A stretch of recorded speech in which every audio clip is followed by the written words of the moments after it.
So many angry comments.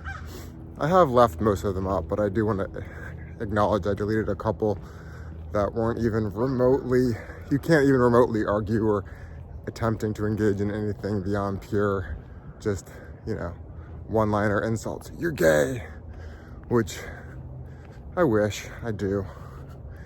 I think life would be a lot more fun, actually, if I was. But we won't get too deep into that here. And then I deleted one saying something, the usual thing that they do when people want to just do a generic insult. You're a virgin. I wish that too, actually. I think that I don't really think that the sex that I've had was because of being in love, and I don't really believe in casual sex so much. Doesn't mean that there's plenty of things that I've engaged in life that I don't believe in, because we all sort of, I could say, make mistakes, act on impulse, we have desires, we don't perfectly live according to our highest ideological aspirations or something. So I wish I was a gay virgin. Anyway, I just find those kind of like little 5-year-old type insult remarks to be irritating, so I deleted them. But I left other generic negative comments that at least, I don't know, were more than one-liner, whatever. But I'm gonna keep talking about this subject matter, because one thing is actually I wanted to talk about these type of commenters, because my thing is it's not really, the more I engage with people about various political, philosophical issues, the more and more my sort of, you could say, ideology becomes sort of solidified in a way. And so what's that ideology? My ideology, I don't know if you call it, if it qualifies, but there's a lot of stupid, irritating, selfish people. It's the ideology of a cynic, right? The more I engage with people, I don't see sort of, yes, conservatives have truth and goodness and justice on their side, or liberals have goodness, truth, and justice on their side. I see people who are vying for you to think that they're something, vying to think that they're something to themselves, that they're worthy of something based on having some sort of opinion, right? I am a good liberal. I'm a good conservative. If you seem to be disagreeing or mocking something that makes me feel like it's my ideology, I'm angry because I am this. I am Mr. Conservative. I am Mr. Andrew Tate Conservative. Blah, blah, blah. Let me start going on a rant about taxes and trans people. Or the opposite version. I'm Mr. whatever liberal. And I'm going to start going on, my rant about the same things. And so, I don't know, I see a lot of, of course it would be a mistake to sort of reduce all of society to sort of YouTube comments. That'd be part of what I talked about in my last video, that we're all living in a bubble. And it's not representative of society as a whole, in the sense that most people who are willing to take time out of their day to type up, the whole keyboard warrior, shit talking thing. There's a kind of person who does that. I'm just theorizing that the average person who really is winning at life and is happy and content is not going to kind of feel the need. I don't know. even though I'm someone who's easily frustrated by things, and I said, I think most people are stupid, whatever. I might make a video expressing my opinion on something, but I just don't relate to this sort of coming across. I never really look for people's videos who I dislike and then type up some sort of angry, insulting comment to a complete stranger.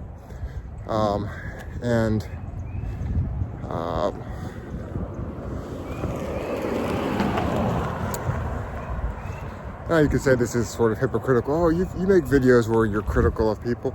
Well, one, it's almost always going to be someone that has a bigger following, which you might say, why does that matter? Well, it's kind of like I'm not just trying to I'm trying to engage with people who have some sort of real influence.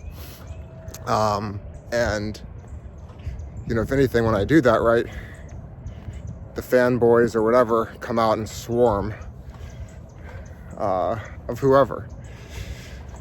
I guess what I'm trying to imply is that's, at least there's some degree of courage, as opposed to sort of the weak patheticness of people who hide behind the screen. I actually don't care if someone wants to talk shit or debate or whatever. It's not that hard to press the record button, right? If you really have something to say, actually say it. And let's I don't care. we can debate, we can argue, whatever you want to do. There's just something irritating and pathetic about the keyboard hero. But anyway, back to the sort of ideology thing. Yeah, I mean, just in these last couple of videos, what was the real point, aside from me just kind of wanting to entertain myself and feeling inspired to practice my Joker? There actually was and this is part of my frustration, there actually was a bit of a message beyond me just kind of acting like a troll, if you will. The message of that original video was that everyone is kind of vying for the same thing, that there is no difference between TJ, Jordan Peterson, and Andrew Tate. They all want to win. They all want your attention, money, admiration, right? They want to further their own agenda. And this is true of just people in general. All right, I had to pause the video because some guy was spraying a yard and he said he had to stop spraying when somebody walks by. See, that's a good guy. It's a good guy. I'm glad I don't know his opinions on politics, though. But yeah, so where was I? People use their politics as a vessel, generally for their ego. Now, sometimes, I've talked about this a million times, there's some sort of issue that still it's for themselves probably, but it really hits home, something that directly has affected them. They've been hurt by someone who has the ideology of their sort of opponent, right? Republicans were mean to them, Democrats were mean to them, and that does make sense why you would start to kind of you might develop more and more identity based on a reaction to people who have done you harm in some way, even if it's just psychological harm, whatever it may be. But yeah, there's this thing that they all have in common, right? These three guys, right? Regardless of TJ's sort of ideas about, oh yeah, masculinity, it's not a big deal, or stop trying to be this, people need to stop buying into this sort of caricature of masculinity or whatever. Does TJ really act in any way that we generally call feminine, right? So basically it's just different men doing their version of the alpha dog thing, right? TJ's doing his outfit, right? He's even, he's got, the menacing sort of backdrop or whatever. The whole thing is, I'm dark, I'm strong, I'm powerful, right? So it's sort of like there's a lack of, I would say, self-awareness there in a sense, that you might say sort of everything's not about masculinity, don't try to be super masculine, but it's like maybe he paints his nails black on occasion or something. Is that feminine? I don't know. But in the end, it's still this sort of stereotypical male behavior, right? Which I'm not saying is inherently bad, but it still should just be acknowledged and not sort of pretend like masculinity is overrated. And then really it doesn't matter who you upset. And this is what also is something worth noting, which might be another thing to say about what's difficult for men, is it doesn't matter who you piss off, conservatives, liberals, whatever, they're all gonna go for your masculinity, right? Virgin, oh, you're not a real man, you like men, you're gay, you don't get laid enough, or whatever, some sort, you're weak, yeah, you do need to do push-up. And I think lately on these last videos, those are probably more actually, they seem to be more kind of Andrew Tate type fanboys from what I can tell, but I've seen it a million times on X and other social media platforms that at the end of the day, whoever is mad at you and tries to hurt you, that's the thing that they're gonna go after anybody for. They're gonna talk about in some way, directly or imply something about that they're not a real man, right? And it could be almost any spectrum of religiosity, atheism, conservative, liberalism, whatever, right? You're not a real man. You're not buff. You're not strong. And so, in a way, that's sort of, there's I don't know, lack of awareness about this, or irony, whatever, that at the end of the day, you can't escape this thing. Everyone is going to always fall back to this sort of masculinity thing, because it's actually, it might get sort of, I don't know what the right word is, warped or exaggerated, right? Things get exaggerated, right? So there might be a natural thing that women find attractive in men about being strong and all these other things. And there might be natural things men find attractive in women, whether it's their personality, body type, or whatever. And yes, the culture can kind of take this in different directions, and sort of, it doesn't necessarily have to directly connect to, at some point, it might loosely connect to the original biological function and sort of quote unquote reason. Now everything's biology at the end of the day, but there's different aspects of biology that can be sort of manipulated, right? So one biological reality might have to do with what is good for reproduction, and another biological reality might be about wanting to fit in and not be ostracized.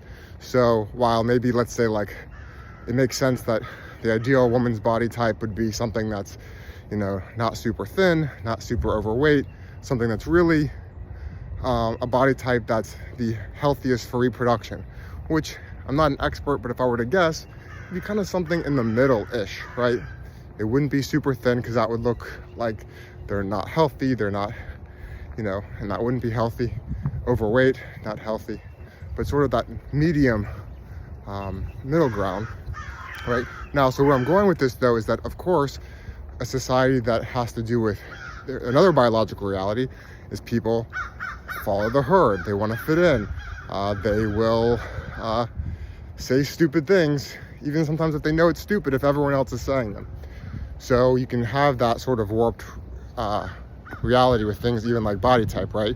The culture can try to kind of convince you that you're a piece of shit or not even a piece of shit necessarily, but maybe, or just that you're stupid or out of touch if you don't think that super thin is what's trendy and in, or actually, really overweight is the new beautiful, whatever it may be. So even though there's still sort of the biology in the sense of you can't escape biology, people want to fit in, that's part of it, there's different competing biological forces at play. And it's a mixture of course, millions of variables, and it's all, you can't reduce it even to just one or two things, but you can see how, even if we say, oh, everything in the end boils down to sort of, we want to survive, we want to reproduce, so everything is about sort of sex, or everything's about not dying, or some version of the two combination. There's a million competing forces on what helps you survive and reproduce, and sometimes those forces kind of might even go a little bit in opposition to each other, and it's sort of a weighing of which one is more powerful and significant, and not something that we're even going to be aware of, that we're weighing these things. You know, what's more of a danger? There's an alligator over here, and there's a shark. I don't know. Which way do I go? There's different. Anyway, I'm getting off path here. But what it boils down to is I often see things in sort of just the bigger picture way, which is that, you know, what is the individual doing here who's sort of adamant about their politics? And I think that really is the thing that more and more is seeming what's almost, I know you'll disagree with me, especially if you're particularly political, but that's the kind of the antisocial thing. The antisocial thing is actually being overly political. That's the thing that I see, this sort of, if I were going to sort of divide people up in some way, or a spectrum, I don't look at them as sort of the religious spectrum, the political spectrum. You could look at it in terms of like a spectrum of empathy, or critical thinking, or able to see two sides. I think there's other spectrums that may be more relevant than these things that we generally kind of divide people into.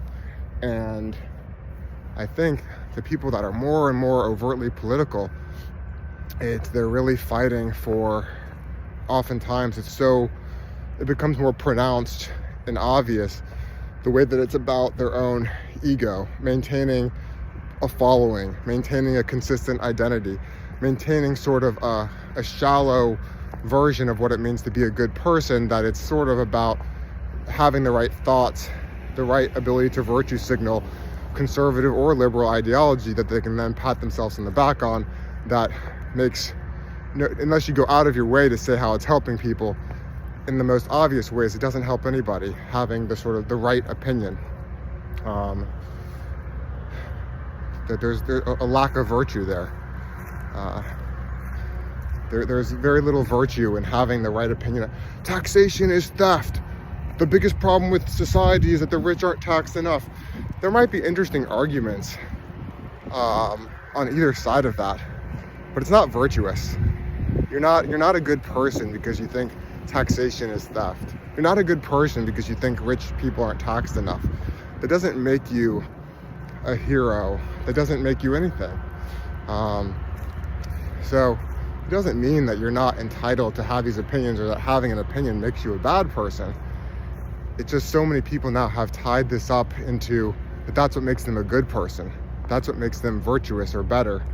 And yes, there is this thing, people want to be better than other people in whatever way they can, whether it's being the most virtuous, being the most wealthy, being the best looking, being the most masculine, whatever it is, people want to be superior in some way. And yeah, and some people are better than other people in various categories. And there's some things that are just you can just objectively measure who's stronger in various ways. But I would say when it comes to sort of this virtue thing, I wish more and more people would start to see that their opinions on politics don't make them virtuous, don't make them anything special. It doesn't make them better than anybody else because they're on the left or the right. And the thing that's becoming more and more common, I think, is sort of this, people contracting into their bubbles, more sort of antisocial behavior, more narcissism. And that's actually being fueled by both sides. And so maybe this is just, maybe it's a sort of unfortunate pulling back the curtain on human tendencies. And not to say that we can't find sort of course, atrocities throughout history, 100 years ago, 500 years ago, thousands of years ago. And of course, it's not all black and white. Everyone's not either good or bad. Most people probably, of course, have a mixture of goodness and badness. I certainly am not calling myself all one or the other. But I think for a variety of factors, these sort of negative tendencies that humans have are being pulled more and more to the surface by the direction the culture is headed. And it's not clear to me that we can blame this on liberals or conservatives. I think it's more of a human problem. Too much. Too little. Or not enough. Too fat. Too thin. Or nobody. Laughter or tears or immaculate. Haters, lovers, non-concern. An old guy in a cheap room with a photograph of Marilyn Monroe. Many old guys in cheap rooms without any photographs at all. There is a loneliness in this world so great that you can see it in the slow movements of the hands of a clock. There is a loneliness in this world so great that you can see it in blinking neon signs in Vegas, in Baltimore, in Munich. There are people so tired, so strafed, that buying a bargain can of tuna in a supermarket is their greatest moment, their greatest victory. We don't need new governments, new revolutions. We don't need new men, new women. We don't need new ways. Good Colombian Coke. Dildos. Watches that give you the date. People are not good to each other. One on one. Marx be damned. The sin is not the totality of certain systems. Christianity be damned. The sin is not the killing of a god. People are just not good to each other. We are afraid. We think that hatred means strength. What we need is less brilliance. What we need is less instruction. What we need are less poets. What we need are less Bukowskis. What we need is more beer. A typist. More Finches. We don't think about the terror of one person. Aching in one place. Alone. Untouched. Unspoken to. Watering a plant. Being without a telephone that will never ring because there isn't one. More haters than lovers. Slices of doom like taffeta. People are not good to each other. People are not good to each other. People are not good to each other. And the beads swing, and the clouds cloud, and the dogs piss upon the roses, and the killer beheads the child, like taking a bite out of an ice cream cone. the ocean comes in and out, in and out, under the direction of a senseless moon. And people are not good to each other.